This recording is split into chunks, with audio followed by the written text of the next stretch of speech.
பவானி சங்கமேஸ்வரர் ஆலயம். ஒரு 30 ஆண்டுகள் முன்னாலே அங்கே உட்கார்ந்து பாடிக்கிட்டு இருந்தேன்.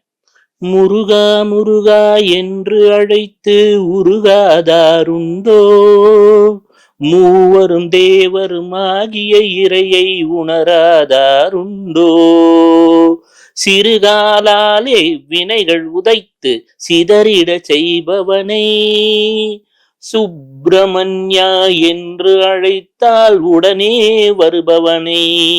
ஆமாங்க, முருகனை அழைத்தால் வந்து விடுவான். பாடிக்கொண்டே இருந்தேன்.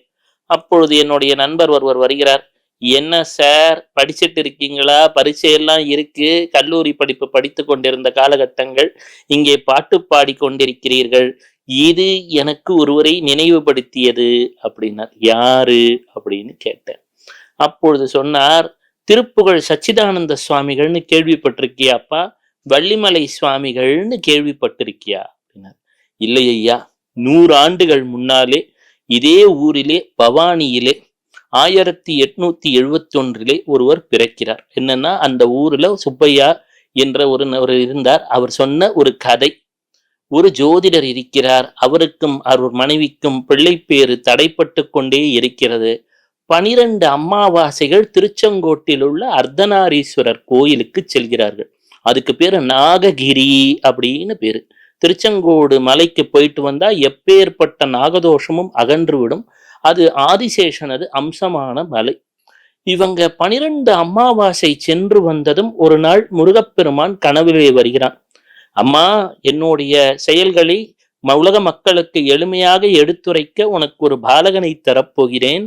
அவன் எனது அம்சமாகவே இருப்பான், என் செயல்களை செய்ய போகிறான் என்று அருணகிரிநாதரை போல அவருக்கு எடுத்துரைக்கிறார். ஒரு குழந்தை பிறக்கிறது. அது திருச்செங்கோடு அர்த்தநாரீஸ்வரன் கருணையாலே பிறந்ததாலே அர்த்தநாரி அப்படின்னு பேர் வைக்கிறாங்க. அந்த காலத்துல ஒரு குழந்தை பிறந்ததுமே அதற்கு சிறு வயதிலேயே அது வாழ்வியல் பொறுப்புகளை எடுத்துக்கொள்ள வேண்டிய சூழ்நிலை. 6 மாசத்துல அவங்க அப்பா தவறிடுகிறார். உடனே அவர் மைசூருக்கு அரண்மனைக்கு வேலைக்கு செல்கிறார், சமையல்காரராக. மைசூர் அரண்மனைக்கு போனதும் அவருக்கு தமிழ்ல அந்த அளவுக்கு ஆளுமை எல்லாம் இல்லை. ரொம்ப அங்கு சிரமப்படுகிறார். திடீரென்று இப்பொழுது இருப்பதை போல மருத்துவ வசதிகள் கிடையாது. ஒரு திருமணத்துக்கு போறார், ஒரு பொண்ணை கட்டி வைக்கிறாங்க. அங்கே ஏற்பட்ட ஏதோ ஒரு நோயினால் அவரது மனைவியும் குழந்தைகள் எல்லாம் மாண்டு விடுகிறார்கள். இவருக்கு ஒரு தீராத வயிற்று வலி. எப்போ வாழ்க்கையில ரொம்ப கஷ்டம் வருகிறதோ, முடிஞ்சு போயிட்டோம்னு நினைக்கிறோமோ, அப்போ இறைவன் திடீர்னு எங்க இருந்தோ வருவான். வாழ்க்கையில ரொம்ப கஷ்டப்படுறவங்க தான் பிற்பாடு ரொம்ப வசரத்துக்கும் போவாங்கன்றதும் நிஜமான ஒரு உண்மைதான். எல்லாருக்கும் இறைவன் சோதனைகள் வைக்கிறது கிடையாது. முட்டாளா இருக்கிற குழந்தைய அப்படியே அவன் விட்டுடுவான் சரின்ட்டு. ஆனால் ஏதோ ஒரு வகையிலே ஆன்ம நேயத்தில் முன்னேற வேண்டும் என்ற குழந்தைகளுக்கு மட்டும்தான். முட்டாள் என்று இங்கு நான் சொல்லுவது உலகியல் படிப்பை சொல்லுவது கிடையவே கிடையாது. உலகியல் படிப்பு என்பது வெறும் மாயை, அவ்வளவுதான். வினையை அறிந்து எல்லா உயிர்களுக்கும் அன்பு காட்ட வேண்டும் என்பதை உணர்ந்தவன் மட்டும்தான் புத்திசாலி. சக உயிர்களுக்கு அன்பு சாட்டணுன்றவன் மட்டும்தான் புத்திசாலி. அப்ப அது போன்றவங்களுக்கு, நல்லவங்களுக்கு ரொம்ப கஷ்டம் வரும். வந்ததுன்னா அவனுக்கு வாழ்க்கையில ரொம்ப நன்மையும் வரப்போகுதுன்னு அர்த்தம். உடனே இவர் தூங்கிக் கொண்டிருக்கிறார். முருகப்பெருமான் கனவிலே வருகிறார். இங்க பாத்தியாப்பா, நீ என்ன தப்பா எடுத்துக்கிட்டியே, நீ உலகத்துக்கு ஒரு பெரிய நோக்கத்துக்காக வந்திருக்க, எனவே உனக்கு இந்த துன்பங்கள் வந்தது அப்படின்னார். அவருக்கு ஒரு நண்பர் சொல்கிறார், பழனிக்கு செல், பழனியிலே அபிஷேக தீர்த்தத்தை அருந்து அங்கே போகப்பெருமானது இடம் அது என்கிறார். பழனிக்கு வருகிறார். இவர் வாழ்க்கையிலே பல்வேறு திருப்பங்கள் ஏற்படுகிறது. பழனியின் பதியிலே அந்த அபிஷேக தீர்த்தத்தை அருந்துகிறார். வயிற்று வலி உடனே மாயமாக மறைகிறது. எங்கிருந்தோ இவர் நாவிலே சரஸ்வதியின் அருட்கடாட்சம் வந்து குடியேறி விடுகிறது. திருப்புகழை பிழையின்றி பாடத் துவங்குகிறார். நல்லா தமிழ் பேச தெரிஞ்சாலே திருப்புகழ் பாடினா தடுமாறிடுவாங்க. இவரோ வளர்ந்தது எல்லாம் மைசூரிலே தான். எனினும் நாவிலே தமிழ் அன்னை குடிகொண்டு விடுகிறாள். தமிழ் வேறு கிடையாது, முருகப்பெருமான் வேறு கிடையாது. இவர் பாட பாட பல்வேறு அதிசயங்கள் நிகழத் துவங்குகிறது. இவரை சுற்றியே பெரும் கூட்டம் தேடத் துவங்குகிறது. எங்கப்பா இருக்கார் அப்படின்னு தேடத் துவங்குறாங்க. அதுவரை இவர் சாதாரண நிலையிலே இவரை கருதியவர்கள் மைசூர் சுவாமிகள் என்று சொல்லிக் கொண்டிருக்கிறார்கள். அதற்கு பிறகு இவரது மதிப்பும் மரியாதையும் கூட துவங்குகிறது. இவர் இதெல்லாம் வேண்டாம் அப்படின்னு சொல்லிட்டு ஒரு நாள் திருவண்ணாமலைக்கு செல்கிறார். திருவண்ணாமலைக்கு சென்றதும் ரமண மகரிஷி இவரை தடுத்தாட்கொண்டு விடுகிறார். ரமணரை கண்டதுமே ரமண மகரிஷி இவருக்கு பழனி தண்டாயுதபாணியாகவே காட்சி தருகிறார். பார்க்கிறார். அதே கோவணத்துடன் கையிலே குச்சியுடன் அந்த ரமண மகரிஷியை கண்டதும் அப்பா முருகா முத்துக்குமரா என்று மனமுருகி ரமண மகரிஷியிடம் அருணாச்சல சிவ அருணாச்சல சிவ அருணாச்சல சிவ அருணாச்சலா மனம் ஒடுங்கி விடுகிறது. ஒரு நாள் ரமண மகரிஷி சொல்கிறார், உனக்கு பெரும் பணி காத்து கிடக்கிறது, வட இந்தியா சென்று வா என்று சொல்கிறார். உடனே காசிக்கு அங்கெங்கெல்லாம் போறார். அங்கும் மீண்டும் முருகப்பெருமானே ஏதோ ஒரு வடிவிலே சித்தராக காட்சி தந்து இவருக்கு பெயரை சச்சிதானந்த சுவாமிகள் என்று மாற்றி விடுகிறார். இருந்தும் இவருக்கு மனம் ஒடுங்கவில்லை. ஐயா, நமக்கு ரமணரை விட்டா வேற கதி கிடையாதுன்னு மீண்டும் ரமணரையே பார்க்க வருகிறார். ரமணரையே பார்க்க வந்ததும் ரமணர் சொல்கிறார், நீ ஒரு பெரிய உலகியல் காரணத்துக்காக படைக்கப்பட்டிருக்கிறாய், நீ இங்கிருந்து செல் என்கிறார். இல்ல நீங்க எனக்கு ஒரு மந்திர உபதேசத்தை தர வேண்டும் என்கிறார். இல்ல இங்கிருந்து செல், உனக்கான விடை கிடைக்கும்னார். வழியிலே தங்கக்கை சேஷாத்ரி சுவாமிகள் என்று சொல்லப்படுபவர் அந்த பராசக்தியின் வடிவமாகவே நிலைத்திருந்தவர். அவர் இவரை திடீரென பாதி வழியில் சந்திக்கிறார். ஏற்கனவே அறிமுகமானவர் போல பேச துவங்கி விடுகிறார். என்னப்பா சச்சிதானந்தம், உனக்குதான் முருகனே இருக்கானே, நீ பாடுற திருப்புகழே பெரும் மந்திரம் தானே, 1000 வேதங்கள் உபநிடதங்கள் அனைத்துமே உள்ளடக்கியது திருப்புகழ் தான் என்கிறார். மேலும் ஆதிசங்கரின் கொள்கையை வலியுறுத்தக்கூடிய வகையிலே அந்த அத்வைத்த சித்தாந்தத்தில் ஒரு பாடல் உண்டு, பாடு என்று பாடச் சொல்கிறார்.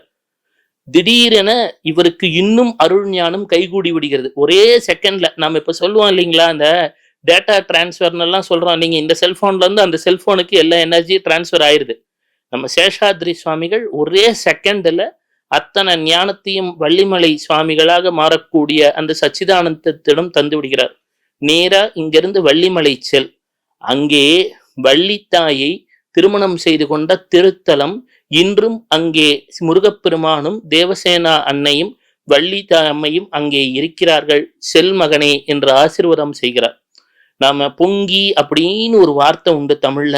என்னன்னா, செல்வம் பொங்க வேண்டுங்க, வீட்டுல தவிட்டு பானையெல்லாம் தங்கமா பொங்க வேண்டுங்க, பொங்கலோ பொங்கலுங்க, எல்லாம் பொங்கினாலே ஒரு செல்வத்தை குறிக்கக்கூடியது. அன்னை வள்ளிக்கு ஒரு பெயர் பொங்கி அப்படின்னு பேரு. அங்க போன உடனே வள்ளிமலை சுவாமிகள் தவத்திலே இருக்கிறார். வள்ளிமலையில ஒரு சின்ன குழந்தை வருது.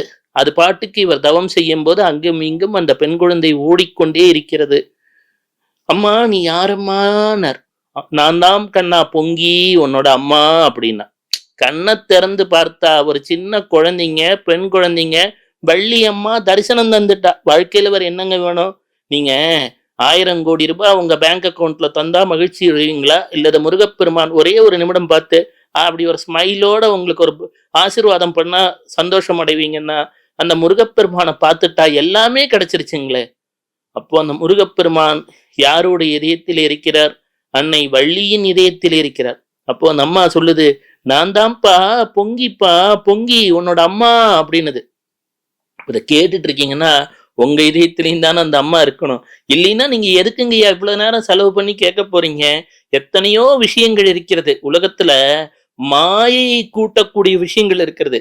இதை கேட்கறவங்க எல்லாம் புத்திசாலி தான். ஏனென்று சொன்னால் இறைவனோட பேரை கேட்கறதுக்கு இருக்கு இல்லைங்களா, இருக்கிறதுலயே வேர்ல்டுலயே the best insurance and assurance என்று சொன்னால் அது இறைவனது திருப்பெயர் தான், திருப்புகழ் தான்.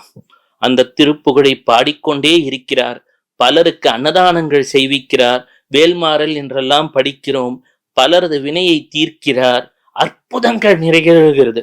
எல்லாரும் அதிசயிக்கத்தக்க வகையிலே யாரெல்லாம் துன்பத்தோடு வருகிறார்களோ, ஒண்ணுமில்லைங்க, திருப்புகழை பாடப்பாட, திருப்புகழை பாட பாட நான் மணக்கும். நான் மட்டும் மணக்காதுங்க, வாழ்வும் சிறக்கும். பலரது வாழ்வும் சிறக்க துவங்கி விடுகிறது.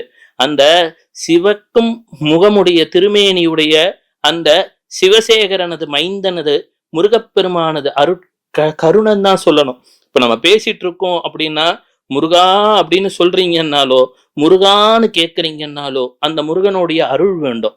அந்த பரிபூரண அருள் பெற்ற வள்ளிமலை சச்சிதானந்த சுவாமிகள் முருகனுடைய திருவடியிலே லயித்தார். எப்பவுமே தெரிஞ்சுக்கோங்க, மகான்களுக்கு அழிவு கிடையாது, துவக்கம் மட்டுமே உண்டு. இன்றும் என்றும் நம் இதயத்திலே வாழ்ந்து கொண்டிருக்கிறார்கள். அற்புதங்களை நிகழ்த்தினார்கள், நிகழ்த்துகிறார்கள். இப்பொழுது உங்களுக்கான அற்புதம் நிகழ்ந்து கொண்டிருக்கிறது. எனவே தான் அவரது வாழ்க்கையை பற்றி கேட்டுக்கொண்டிருக்கிறீர்கள். நான் உங்களுடன் அதை பற்றி பேசிக் கொண்டிருக்கிறேன். முருகனது அருள் என்றும் நிலைத்திருக்கும். ஓம் முருகா, குரு முருகா, அருள் முருகா, ஆனந்த முருகா, சிவசக்தி பாலகனே, சண்முகனே, சடாக்ஷரனே, என் வாக்கினிலும் நினைவினிலும் நின்று காக்க. ஓம் ஐம் ஹ்ரீம் வேல்காக்கு ஸ்வாஹா. முருகா, என்னை எவ்வாறு காப்பாற்றுகிறாயோ அதுபோல இதை நம்பிக்கையுடன் கேட்கும் உங்களையும் காப்பாற்றட்டும் என்று வேண்டி வணங்குகிறேன். சிவசிவ.